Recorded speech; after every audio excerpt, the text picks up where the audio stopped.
We're here back in the Fantasy Bar. 6 of my favorite plays for Week 8 on FanDuel and DraftKings, including my favorite stud running back I'm expecting to be low owned, a stroll down narrative street this week, and what game am I stacking up? Belly up to the Fantasy Bar and find out.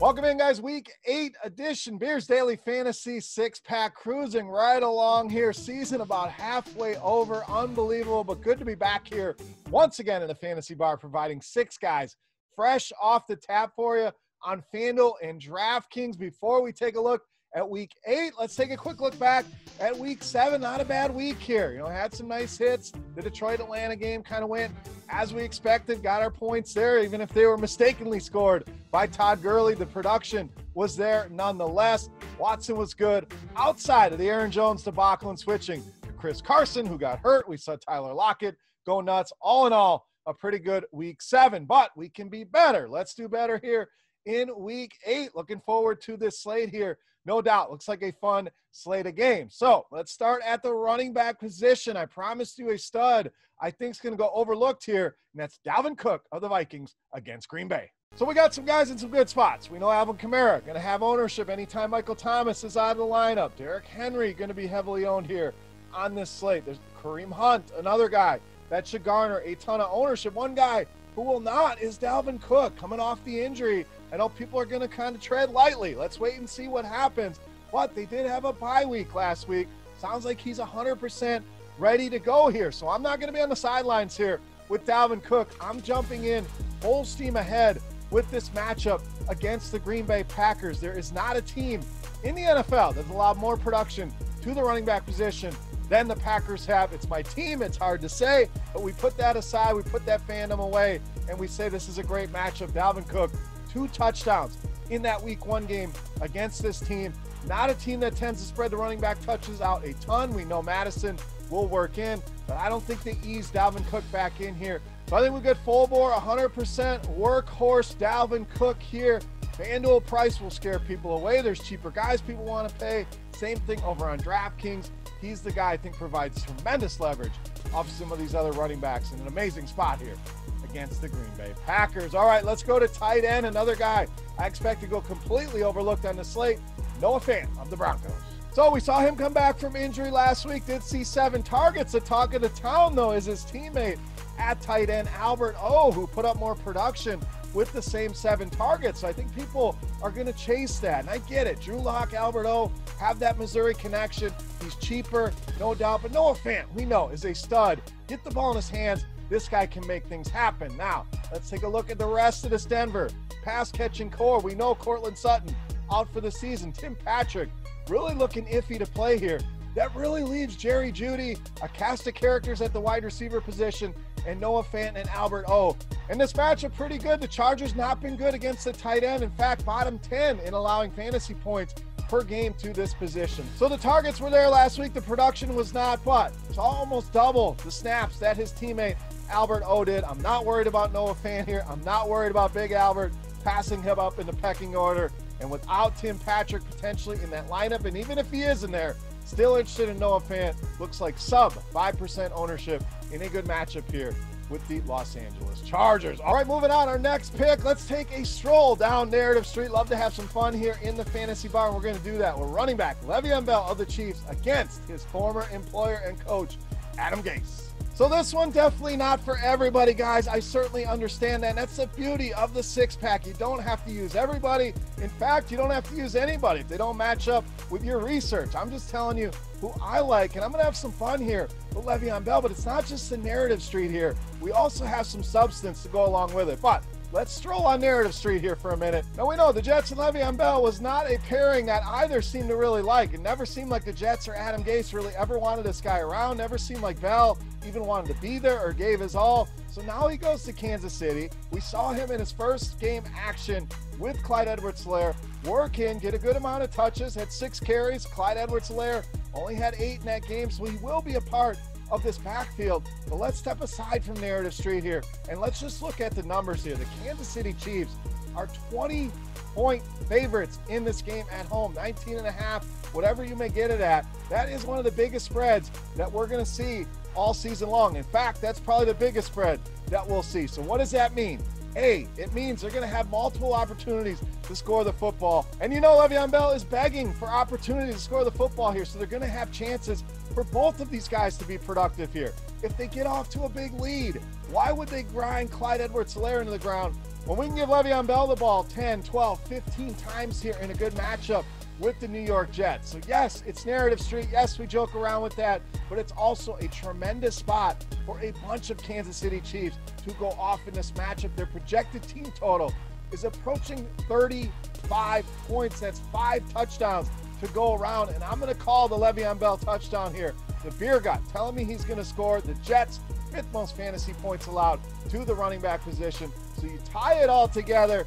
Not only do we get narrative street, not only do we get a great price here on Bell at 4,600, who can be effective in the passing game as well, we also get a good matchup and a massive home favorite. Having some fun here, but I do love Le'Veon Bell. I'm going to be a big part of my builds, especially on DraftKings at just 4,600. All right, let's stay in that price range, trying to save you guys some money. Let's go to the wide receiver position with AJ Green of the Bengals. So Green really has had a resurgence here. We know the air yards have been there all season long. We have watched his teammate T. Higgins arrive on the scene. We've seen Tyler Boyd be consistent like we know he's been over the last few seasons. But AJ Green, besides those air yards the first few weeks, not much to put in the stat sheet, but we're talking 12 targets per game over the last 2 weeks, a ton of receptions, and the thing that's been missing, the touchdowns. For the amount of receptions and yards that he has, the touchdowns are coming sooner rather than later. Now, let's look at that price. On FanDuel, you got these guys all kind of priced together, but on DraftKings, we're talking about AJ Green $1,100 cheaper than T. Higgins, $2,100 cheaper than Tyler Boyd, which is absolutely ludicrous here. Give me the cheaper of the three. All three guys certainly viable here. A stack is viable, but AJ Green at that price point to me stands out in all formats. And the Titans have really struggled against the wide receiver position, 6th most touchdowns allowed, and I think AJ Green does find the end zone this week. We talked about that touchdown regression coming, and the 4th most fantasy points allowed as well. I love this game, love this spot, and that price on AJ Green. Love him on FanDuel as well, under 6K. That 4,500 really standing out to me here this week against the Titans. All right, let's stay at wide receiver. Let's stay in that same game, and let's stay with AJ. We're going to go to AJ Brown of the Titans. So a little AJ pairing here, but Brown been phenomenal here. 21 DraftKings points or more in 3 straight games, has scored 4 touchdowns over those games. We look at some ownership, and Derrick Henry, you guys know I love me some Derrick Henry, was very good to us a couple weeks ago, but he's looking like one of the highest owned players on this slate, and with good reason. I will be playing some Derrick Henry here as well, no doubt, but the passing game really provides that leverage, where we've seen many a times where Derrick Henry's in a great spot, and it's the passing game that goes off. So both are in play, both are viable, don't get me wrong here, but I'm going to go with AJ Brown here this week. The Titans, huge projected team total. We talked about that massive 34-point team total for the Chiefs, not quite that high, but they are approaching 30 here. A good matchup with Cincinnati, fair prices across both sides.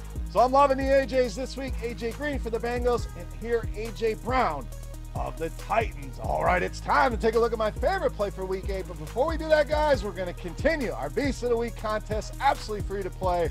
All you got to do, get in the comment section of the video, make sure you hit that thumbs up button for the video, and greatly appreciate that. But all you got to do is guess fantasy points for my Beast of the Week on FanDuel this week. Closest guess will win themselves a free week of RotoGrinders Premium. That's going to give you access to everything behind the scenes, including our Lineup HQ tool, which is going to help you build 1 to 150 lineups in a matter of moments. Or if you're already a subscriber, and we thank you for that, we'll send you a free RotoGrinders t-shirt. So let's get to it. Who is it? Let's take a look. My favorite play for week 8, no mass, the Beast of the Week.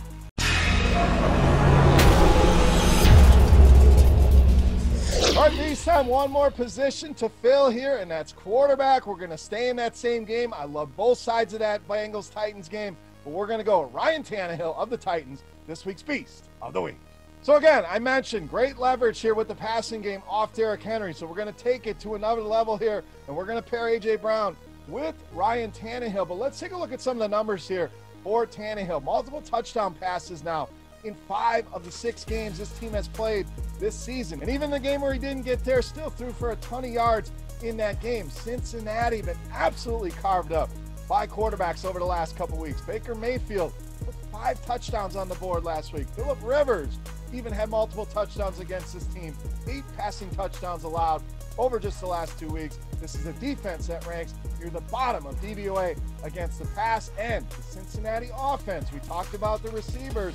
Gio Bernard, I think, is interesting here this week as well, but they are playing very well. Both these teams play at a very fast pace. I think Cincinnati can do enough and hang in this game where it stays competitive, where we need Ryan Tannehill winging the ball all over the field. And I realize the weather looks a little iffy here, some wind in that game, but nothing I'm overly concerned about here. The fact is Ryan Tannehill playing some great ball, always seems to go overlooked every single week. I think that's no different this week with some of the big names on the board at the quarterback position. Love this game, but love Ryan Tannehill, my favorite play for Week 8 and this week's Beast of the Week. All right, guys, that wraps up for Week 8 in the Fantasy Bar. Make sure you hit that thumbs up button. Make sure you get in the comment section and guess fantasy points for Ryan Tannehill on FanDuel for your shot at some free RG Premium. And make sure you subscribe to the channel as well and get notified when these videos are coming out. For RotoGrinders.com, I am Beermakersfan. Salut. Best of luck this week, guys. We'll see ya. Hey, thanks for checking out our videos. If you want more expert advice on DraftKings, FanDuel, or any other daily fantasy sports, make sure you check out the current videos playlist